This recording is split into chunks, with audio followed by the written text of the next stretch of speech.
Le Seigneur soit avec vous. Bonne nouvelle de Jésus-Christ selon saint Luc. En ce temps-là, entré dans la ville de Jéricho, Jésus la traversait. Or, il y avait un homme du nom de Zachée. Il était le chef des collecteurs d'impôts et c'était quelqu'un de riche. Il cherchait à voir qui était Jésus, mais il ne le pouvait pas à cause de la foule, car il était de petite taille. Il courut donc en avant et grimpa sur un sycomore pour voir Jésus qui allait passer par là. Arrivé à cet endroit, Jésus leva les yeux et lui dit: Zachée, descends vite. Aujourd'hui, il faut que j'aille demeurer dans ta maison. Vite, il descendit et reçut Jésus avec joie. Voyant cela, tous récriminaient. Il est allé loger chez un homme qui est un pécheur. Zachée, debout, s'adressa au Seigneur. Voici, Seigneur, je fais don aux pauvres de la moitié de mes biens. Et si j'ai fait du tort à quelqu'un, je vais lui rendre 4 fois plus. Alors Jésus dit à son sujet: Aujourd'hui, le salut est arrivé pour cette maison, car lui aussi est un fils d'Abraham. En effet, le Fils de l'homme est venu chercher et sauver ce qui était perdu. Acclamons la parole de Dieu.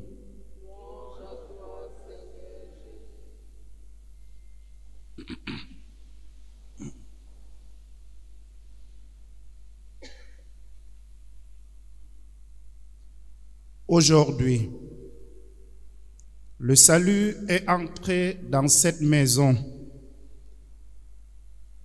Frères et sœurs bien-aimés, loué soit Jésus-Christ. Notre catéchèse de base nous enseigne pourquoi Dieu nous a-t-il créés.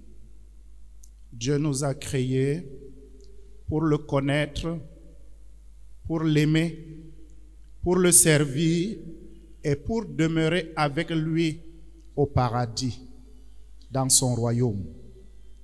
Et le pape François nous dit que la vie chrétienne consiste en 3 choses. La première, chercher Dieu, le trouver et demeurer avec lui.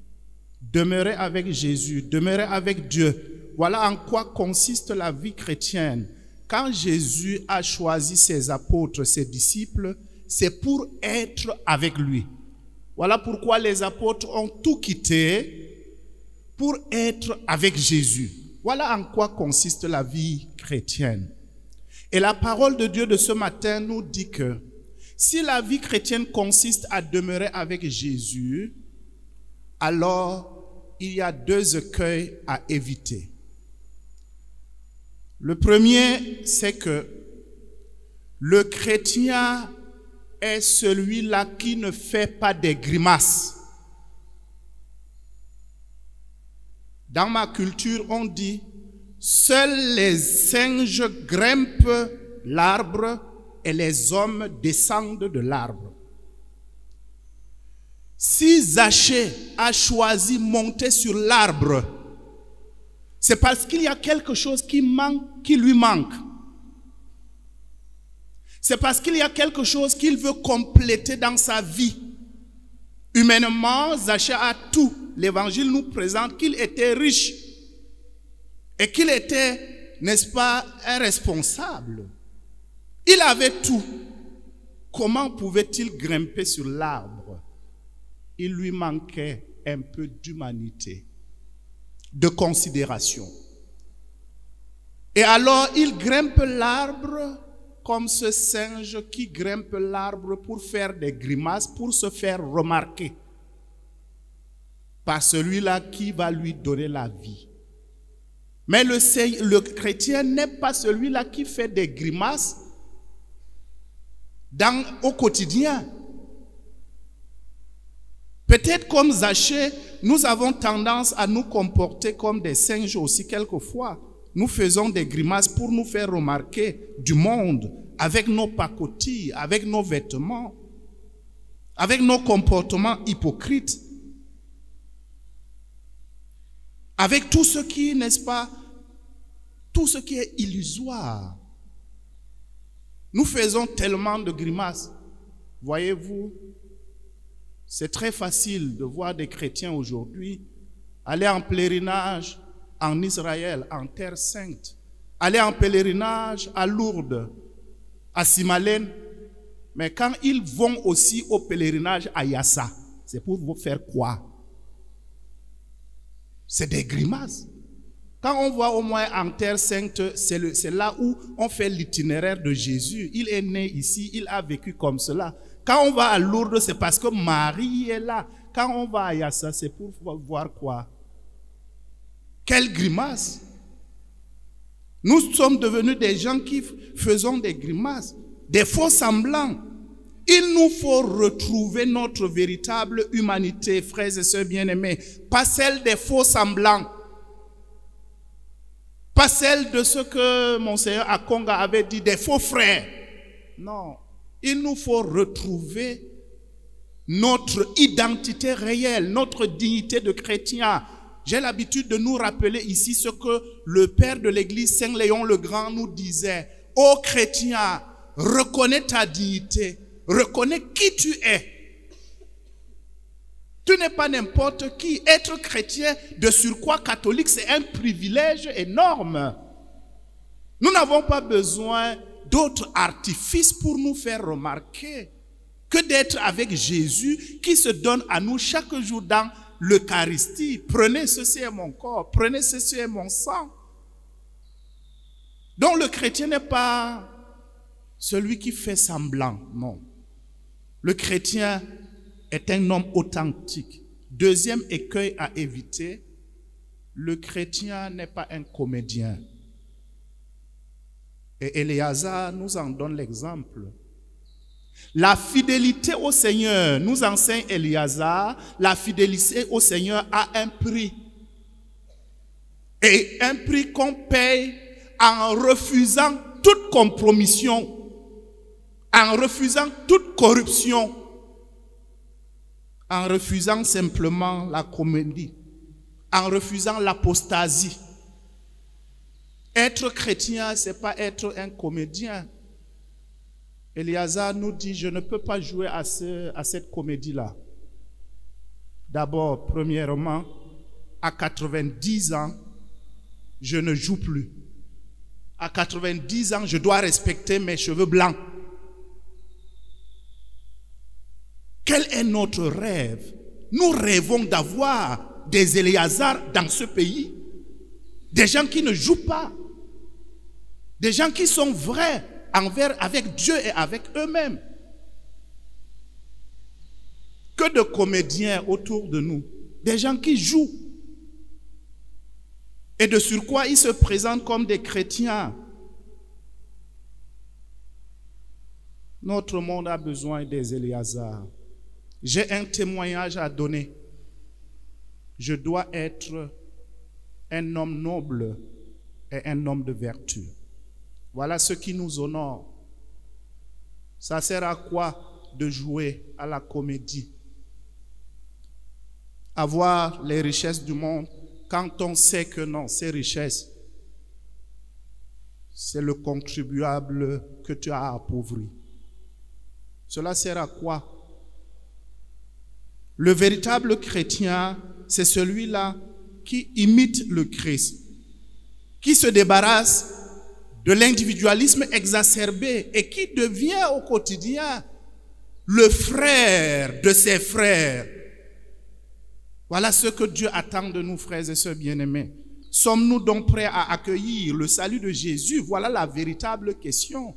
Et on a comme l'impression qu'on vit dans notre monde en pensant à tout sauf au salut que Jésus nous offre. On veut tout sauf le salut de Jésus. Si Dieu désire que tous nous soyons sauvés, est-ce que nous, on croit en ce salut? C'est ça la question. Et voilà pourquoi le Seigneur dit ce matin à Zachée, aujourd'hui, le salut est entré dans ta maison. Le salut que Dieu nous offre n'est pas un salut lointain, non, c'est aujourd'hui. C'est aujourd'hui. Et vous vous souvenez très bien, c'est la deuxième fois que Jésus parle de l'aujourd'hui du salut. En Luc chapitre 4, au début de son ministère, il dit, cette parole, c'est aujourd'hui qu'elle s'accomplit pour vous. Et cette parole encore s'accomplit davantage pour Zachée aujourd'hui. Et nous nous souvenons aussi qu'au sommet de la croix, il va dire la même chose au bon larron.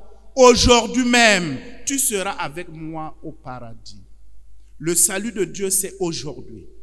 Vivre dans l'aujourd'hui de notre foi, en nous aimant comme des frères, en étant une bénédiction pour nos frères et sœurs. J'allais même dire, en retrouvant l'originalité de notre être chrétien.